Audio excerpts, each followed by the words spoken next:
Et c'est quoi le tout premier des miracles de Jésus? Pour montrer que c'est sa gloire. Moi, j'ai cru que peut-être le tout premier miracle de Jésus, pour montrer qu'il est Jésus, il aurait dû le faire dans un tabernacle, dans une synagogue, non? Dans un temple, au milieu des pharisiens. Il fait ça parce que le chiffre 6, c'est les chiffres de l'humanité. Et que ces vases de terre sont le symbole réel de l'être humain. Et que jusqu'ici, il mettait de l'eau dedans pour être purifié. Alors il était venu leur dire, vous ne serez plus purifiés par l'eau, je donnerai mon sang. Ce n'est pas du vin qui leur sert, c'est son sang qui leur sert. Il dit, voici une nouvelle alliance, vous en aurez en abondance, il y en aura suffisamment. Avec mon sang versé, vous serez rassurés de toujours en avoir pour le pardon de vos péchés. Ce n'est plus avec de l'eau que vous allez vous purifier. C'est avec le sang que je vais vous donner. Oh, c'est lui qui l'a dit. Prenez ceci et mon sang. Et ça, c'est en levant son vin qu'il l'a fait. Jésus veut leur démontrer à travers ce signe. Il veut montrer surtout à ses disciples. Il ne veut pas montrer à tout le monde. C'était une journée spéciale disciples. La Bible dit, il manifesta sa gloire et ce disciple crurent en lui. Rien fait, justement, c'est ça le truc.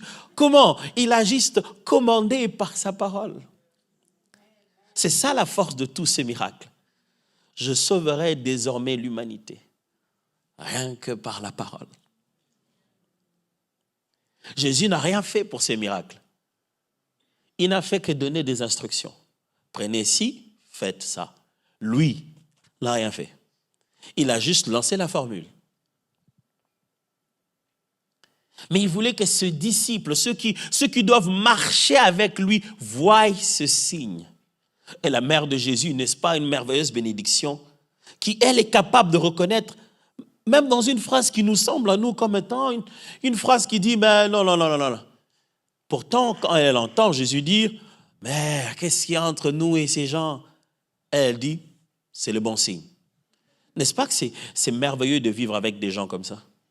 Des gens qui sont capables de reconnaître votre moment, même quand vous-même, vous avez l'impression de ne pas le reconnaître. Cette dame a vécu avec un garçon qui est né miraculeusement. La jeunesse a été miraculeuse. Je ne sais pas comment il vivait à la maison, mais on dirait que ce jour-là, elle savait. Elle savait que Jésus pouvait faire quelque chose. Frères et sœurs, mon exhortation, je m'en vais petit à petit à la fin. Mon exhortation aujourd'hui, ce que le Seigneur aimerait nous dire à nous tous. Êtes-vous prêts à obéir? Il y a encore une liste de choses à faire. Jésus, je veux que tu puisses changer l'eau en vin. Oui, j'ai la formule, mais je ne ferai rien. Je te dirai qu'est-ce qu'il faut puiser, où il faut le déverser, comment il faut le puiser, et tu dois faire confiance. S'il y avait une chose qui pouvait faire échouer tout ce que Jésus allait faire, la mère de Jésus a déjà pris un pas d'avance. Dit, ok, collaborez avec Jésus, vous deux, pour que le miracle arrive. Quelle est la chose que quelqu'un doit savoir à tout prix s'il doit avoir affaire à Jésus? Marie le sait. Dit, il faut que je prévienne ces gens. S'ils vont travailler avec Jésus dans la cuisine, il faut que je leur prévienne. Et les gars, écoutez. Tout ce qu'il vous dira, faites-le. Je les imagine en train d'obéir à Jésus, pas à cause de Jésus. Jésus serait juste venu en leur disant, qu'est-ce qu'il y a les gars à la cuisine? Il y a quoi? Il n'y a plus d'eau? Ok. Il n'y a pas de vin? Ok, faites ceci. Ils n'allaient pas le faire. Je dis, mais c'est quoi cette affaire où tu nous amènes dans les vases? D'abord, ce ne sont pas des vases dans lesquels on met le vin. Ce sont des vases de purification, tu ne sais pas ça. Heureusement qu'elle a sorti cette phrase. Mes amis, on dirait que le Saint-Esprit nous dit à nous tous ce matin, faites tout ce qu'il vous dira. Dans ce texte, 3 choses que je me partage avec vous. Quand on est bloqué, c'est Jésus qu'il faut chercher. Ce texte nous montre que quand on est bloqué, c'est Jésus qu'il faut chercher. La mère de Jésus est en cuisine et se rend compte qu'il n'y a plus de vin. Vous savez où il fallait trouver encore le vin à ce moment-là, et cette quantité-là? J'ai parié que le vin dans le parage, ils avaient déjà tout fini, hein, à force de boire. C'était pas, ils étaient vers la fin, c'est qu'ils ont déjà fêté depuis plusieurs jours. Et la mère de Jésus n'est pas allée appeler Jésus pour qu'il aille acheter. Il n'a pas dit, Jésus, ils n'ont plus de vin, tiens, prends ma carte. Et va là-bas, c'est non loin, le métro qui est juste à droite, achète-nous du vin. Jésus c'était même pas son métier. Il travaillait près du bois, charpentier si vous voulez. Mais quand il va appeler Jésus, il le sait que si on est bloqué, c'est Jésus qu'il faut appeler. C'est la même chose qui est arrivée aux disciples dans la barque. Ils étaient là, ils ont tenté, ils avaient Pierre. Pierre, mes amis, Pierre, expérimenté dans la matière. Dans cette barque, il y avait près de 4 à 5, jusqu'à 6 disciples qui étaient bons dans la matière, qui savaient quoi faire avec la barque et l'eau. Mais ils se rendent compte que, bon, on dirait qu'on a tout fait. Et comme les êtres humains, c'est toujours comme ça, même quand on va chercher Dieu, on tente de le faire culpabiliser. Cela n'était fait-il rien que nous périssions. Allez, humblement, demande de l'aide. Frère, est-ce que tu es bloqué quelque part? La vie a semblé être une fête pendant longtemps. Mais est-ce que ta fête est bloquée? Tu l'as déjà si bien fêtée comme tu voulais. Tu as déjà fait toutes les choses que tu voulais faire.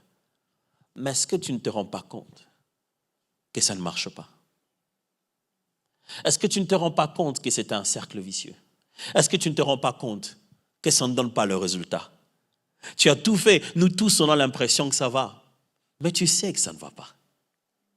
Nous tous, on a l'impression que ça va bien. Tu le gardes sur ton beau sourire. Mais tu sais que ça ne va pas. Quand tu es le soir et que tu regardes tes factures, tu regardes les messages que tu as, tu pleures.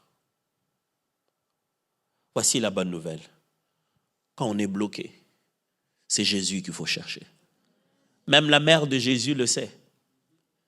Elle est là, elle dit ça. Il faut chercher mon fils pour ça. Lui, il sait toujours quoi faire. Jésus sait toujours quoi faire. C'est d'ailleurs ça le deuxième point que je me partage avec vous. Jésus a sa manière particulière de faire les choses. Quand on va vers Jésus, mes amis, ce n'est pas pour qu'il fasse ce qu'on voulait faire. Ne cherchez pas Dieu pour qu'il fasse pour vous ce que vous vouliez faire. C'est pour ça que ça n'a pas marché. Vous allez les chercher pour que lui le fasse d'une manière particulière. Alors, s'il vous plaît, faites tout ce qu'il dira. Quand nous allons chez Jésus, ce n'est pas pour lui dire, Jésus, tu sais, j'ai juste besoin de $2000. Pas beaucoup. Moi, une fois, j'avais un vrai besoin financier. J'ai dit à Dieu, tu sais, des fois, puisqu'on ne demande pas souvent, quand on va voir Dieu, on a l'impression qu'il a fait une liste de ceux qui demandent peu. Il épargne pour eux. Pour que le jour où ils en demandent, non, je ne sais pas pour vous, mais moi, j'ai souvent ça comme sentiment.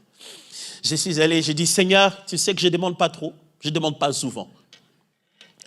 Mais là, je te demande un peu, juste un peu. J'en ai vraiment besoin. Tu sais, je ne demanderai pas pour rien comme ça.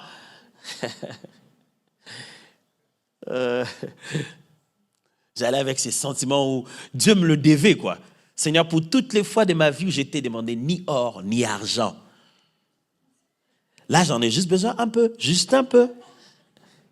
Tu ne vas pas me dire qu'il n'y en a pas, il doit en avoir. Pour toutes les fois, je n'ai pas demandé. Je dis, Seigneur, tu sais, les enfants, on a tellement besoin d'avoir des moyens de transport pour qu'on se déplace. Je ne sais pas comment faire. Seigneur, j'ai commencé à imaginer le montant. Seigneur, donne-moi un peu d'argent comme ça, je peux acheter une voiture. Et pendant que je priais, Dieu m'a dit, pourquoi tu me demandes de l'argent? Je dis, mais c'est pour acheter une voiture. Il dit, toi, tu penses que moi, j'achète des voitures? Je dis, bon, normalement, les voitures, ça s'achète. Il dit, non.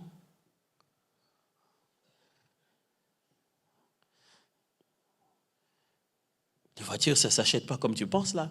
Je dis, mais ça signifie quoi? Alors Dieu me dit,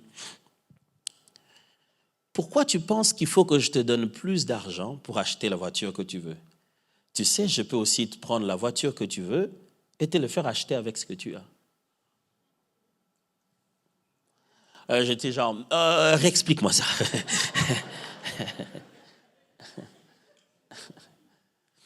Le lendemain, le matin, j'ai reçu un appel, quelqu'un m'a dit, j'ai été touché, vraiment, je voudrais te voir, le Seigneur m'a mis à cœur de te donner quelque chose. J'ai dit, ah, c'est vrai, on se voit à telle heure. Oui, il est temps qu'on aille.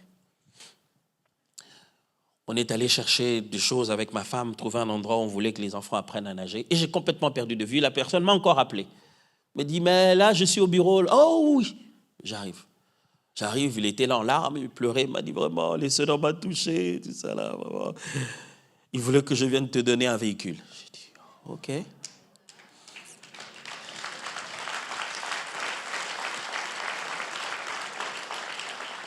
On est rentré à la maison avec ma femme dans cette grosse Jeep. On n'en revenait pas. J'ai dit à ma femme, non, mais c'est trop fort, Dieu, non. Le lendemain, j'étais au bureau. Une autre personne est venue me voir. Il me dit, ça fait près d'1 mois que je me bats avec cette pensée selon laquelle je devais te donner ma voiture. J'ai appelé ma femme, j'ai dit, il l'a fait encore. J'ai une bonne nouvelle à quelqu'un, Dieu est sur le point de le faire encore. Est-ce que toi, tu peux juste faire tout ce que lui, il te dira à toi? Ce matin-là, ma femme et moi, on était genre, est-ce que c'est normal qu'on ait autant de véhicules? Juste parce que Jésus le fait de manière particulière. N'allons pas chercher Dieu pour qu'il le fasse comme on le fait déjà. Quand nous cherchons Dieu, mes frères, il a sa manière de faire. Mais voici la question. Êtes-vous prêt à faire tout ce qu'il vous dira? Quelquefois, il nous demande de faire une chose pour une toute autre. Des fois, il te demande de prier là où il faut aller pleurer. Il te demande de donner là où tu t'attendais recevoir. Mais le secret est simple. Faites tout ce qu'il vous dira. Et enfin, la troisième pensée, c'est que obéir à Jésus, c'est participer à son propre miracle.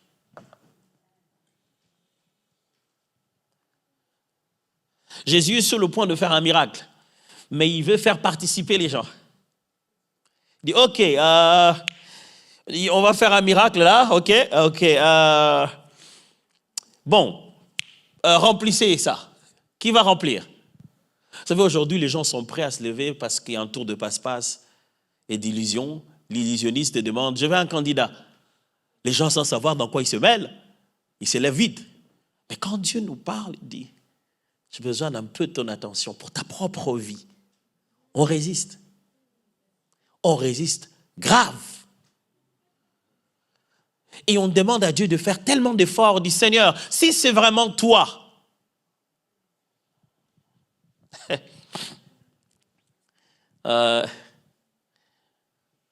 Seigneur, si c'est vraiment toi, je voudrais qu'à 12 heures, aujourd'hui, il ne neige pas. Mon ami, il y a quand même des conséquences qui dépassent ta seule vie. Vous savez, ces choses qu'on demande à Dieu, ces choses difficiles qu'on veut lui demander pour qu'il prouve s'il est vraiment Dieu, qu'il le fasse. Et ces petites choses qu'il nous demande à nous, si on croit vraiment, et nous n'arrivons pas à le faire. Comment voudrez-vous que lui fasse seulement ces grandes choses qui prouvent sa divinité et vous ne puissiez pas faire cette petite chose qui prouve votre foi et votre confiance à lui? Un jour, un homme accompagnait sa femme, ça s'est passé en Europe. Il l'accompagnait chaque fois à ces temps de prière. Et puisque lui ne croyait pas en Dieu, il a déposé sa femme, ils avaient un séminaire, le déposait le soir. Et puis bon, comme il n'avait rien à faire, il tournoyait et il se faisait qu'à maudire, à dire des choses sur l'église. Le 3e jour, il s'est dit, ok. Il était là dehors, il disait des choses, il a dit, bon, ok. Pour que je puisse croire que toi, Dieu, tu existes, qu'en ce moment même où je finis de parler, j'entende le son d'un gong irlandais dans cette église. C'était quelque part en Espagne. Et boum! le gong irlandais a joué dans l'église. Et tout le monde a juste vu un homme entrer brutalement dans l'assemblée. Boum, juste devant. En train de pleurer et en train de réclamer « baptisez-moi ». Mais si vous voulez reculer, sachez qu'il y a un mois de cela, le drummer était quelque part aux États-Unis en train d'acheter ses matériels. Et là, il a vu un gong irlandais, il en a pris. Et il est venu. Et il n'était même pas du pays. Il était d'ailleurs, c'était un groupe extérieur qui est venu jouer. Et pendant qu'il jouait, à ce moment-là, il a entendu dans ses oreilles comme si son gong l'a joué. Quelques minutes, il entendait. Il a cru que c'était le pianiste qu'il avait mis sur le piano. Mais quand il regarde le pianiste, il se rend compte que le pianiste ne joue pas. Il est en train de chercher des boutons, il cherche le son. Alors il a arrêté la chanson brusquement parce que c'était fort dans ses oreilles. Il a sorti son gong irlandais qu'il avait dans sa petite pochette et il a joué sur le micro. Ging, ging. Et le pianiste tourne, le regarde. Parce que c'est exactement ce que le pianiste entendait. Il voulait le jouer aussi. Ging. Quand Dieu veut synchroniser le monde entier pour te prouver son amour, pose-toi la question, que puis-je donner en retour? Pendant que ce monsieur croyait donner à Dieu un exercice grave, un mois avant, Dieu l'avait anticipé. Est-ce que Dieu ne vous a peut-être pas déjà anticipé aujourd'hui? Pendant que vous pensez être venu juste à un culte de Pâques, Dieu est venu à un grand rendez-vous. Il vous veut à la maison à nouveau. Il veut rétablir cette relation à nouveau. Seulement, faites tout ce qu'il vous dira. Pasteur, ça va coûter quoi? Ça ne va rien coûter de spécial. Ça coûtera juste votre cœur déversé vers lui. Ça coûtera juste de l'obéissance. Vous savez, des fois qu'on rentre vers le Seigneur, on aime nous-mêmes amener un peu de dignité en disant, bon, je rentre vers mon Père, je deviendrai un serviteur. Vous savez, quand on regarde l'histoire de cet enfant prodigue, comme on aime l'appeler, on loue beaucoup cette attitude, mais qui est vraiment très, très mauvaise attitude. Il va en fait avec un sentiment de mérite. Il dit, j'ai un plan. Je rentre chez mon Père, je deviens serviteur. Il a déjà un discours. Et quand vous lisez les textes, le Père ne l'a jamais permis de finir ce discours. C'est un père qui dit, Père, j'ai péché contre toi. Hey, oublie-moi ça. Parce que c'est ça l'être humain. Quand nous voulons rentrer chez Dieu, on dit, Seigneur, écoute, pardonne-moi. J'ai quand même amené 1%. Si tu peux compléter les 99 autres. Frère, vous n'en avez pas besoin. Jésus à 100%. Vous n'avez pas besoin de lui montrer un peu de ce que vous savez faire.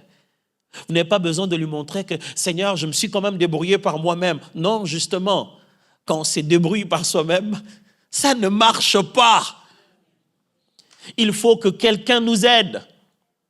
Et Dieu le savait depuis longtemps.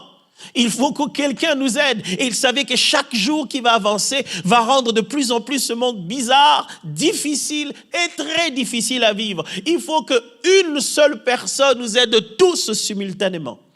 Et le prix pour ça, c'est mourir à la croix. Et Jésus l'a fait. Et si ce matin, il vous disait, abandonne ça, j'ai une meilleure vie pour toi. Si ce matin, il te disait, j'ai un plan pour toi, pas celui-là, j'ai un merveilleux plan.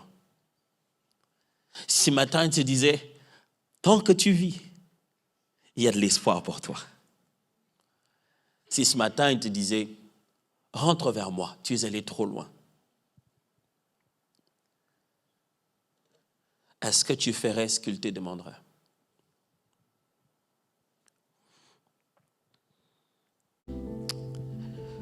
Seigneur, merci de garder les portes toujours ouvertes. Ce matin, y a-t-il quelqu'un qui, après avoir entendu cette parole, voudrait juste donner sa vie à Jésus? Juste a redécouvert l'amour de Dieu pour lui, que Dieu m'a toujours aimé en fait. Il n'est jamais allé loin. Il a toujours été là où je l'ai laissé. C'est plutôt moi qui me suis aventuré ailleurs. Vous voulez bien prendre cette décision en disant, aujourd'hui doit être le jour où toute ma vie doit changer. Ma vie à Christ pour toujours. Si vous êtes là, je vais juste vous demander de lever la main. Et je vais vous aider. Et ensemble, avec d'autres bien-aimés, les ministres ici. Juste levez la main là où vous êtes si vous voulez vraiment partager cette foi en Christ. De donner désormais votre vie à Jésus-Christ pour toujours. Et de vous dire qu'à partir d'aujourd'hui et dès à présent, pour maintenant et pour toujours, ma vie va appartenir à Jésus-Christ.